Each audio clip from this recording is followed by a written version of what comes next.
name is Maria, and I'm here to satisfy your needs of bettering your quality of bikes by offering a better or recommending a better material for your bikes.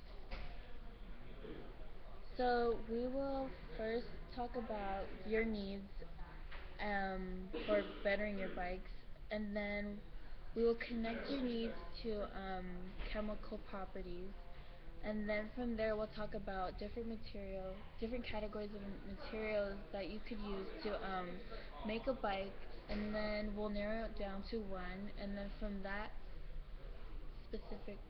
one category we will be get more specific and choose an element will that could make your bike. So, from my understanding, um, you want a bike that is light, and you want a bike that is light because it will allow your biker to produce more speed. You also want a bike that is durable so that it lasts longer, as well as stronger so that it does not break easily. You um you put a restriction on the cost, so you want a bike that costs no more than $500. So to connect your wants to chemical properties, you first wanted your bike to be light, and that is low density. You also wanted your bike to be durable, and that is high tensile strength.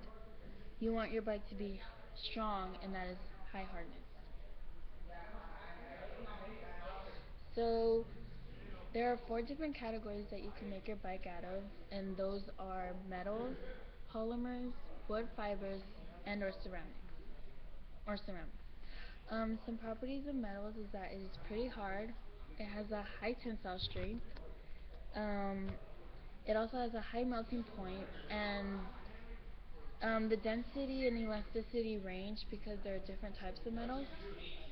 Um, the next is polymer. That is a soft material. It has a low density as well as boiling point and elasticity. Um, however, the tensile strength ranges. The next is wood and fibers. That has a low tensile strength and low elasticity. Lastly, ceramics. Um, some properties of ceramics include it is very hard.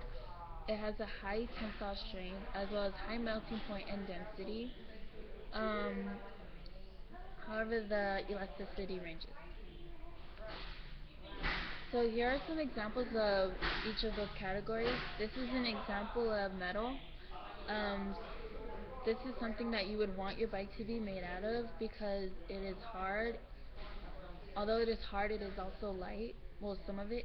Some um, there are some metals that are light and some that are not. This is an example of polymer.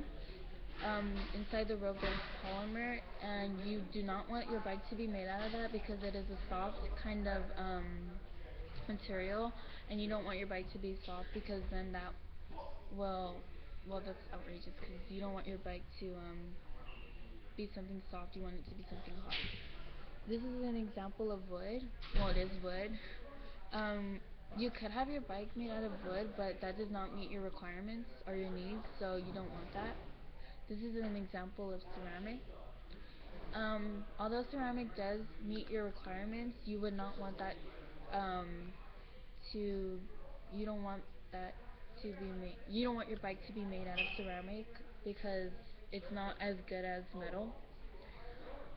So, if it's not obvious, metals is the best selection for your type of material because it meets your requirements. It is pretty hard. The tensile strength and the hardness are both very high, which will meet your requirement of durable and um, yeah. Um, Density, although density ranges, there are some metals that are low, that have low density, so you could choose from those from those metals that have low density.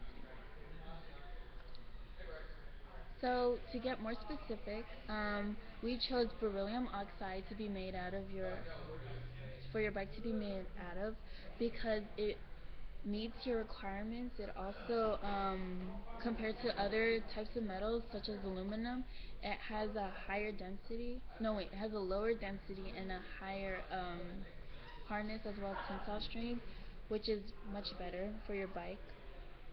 In this model, we have a drawing of beryllium oxide. Um, as you can see, the protons of the beryllium atom is very small. That shows that it has low density. Um, in addition, the protons are in a structured form, which shows that it is a solid, and you want your bike to be solid. Um, it also shows that it has a high tensile strength and high hardness. So, oops, sorry. To connect this to intra and intermolecular properties, um, beryllium oxide has a polar covalent bond. Because the molecules are tightly compacted, it allows it to have a high tensile strength as well as high hardness. The molecules are less dense, which means are condensed, which means it has a low density. So if you take like if you take two papers and put them beside each other, that would be less denser compared to the two papers that are on top of each other, which so that shows that it's less condensed. So to conclude, you should use beryllium to make your bikes because it is better than most other metals. It has a it's less dense. Well, it's not less dense than most all metals, but it's less dense than more metals, and you wouldn't want a real dense. Well, actually, um, it's less dense. It has a high tensile strength and high hardness, which meets all your requirements because you want it to be light, strong, and durable. And thank you. I hope you use beryllium to make your bikes.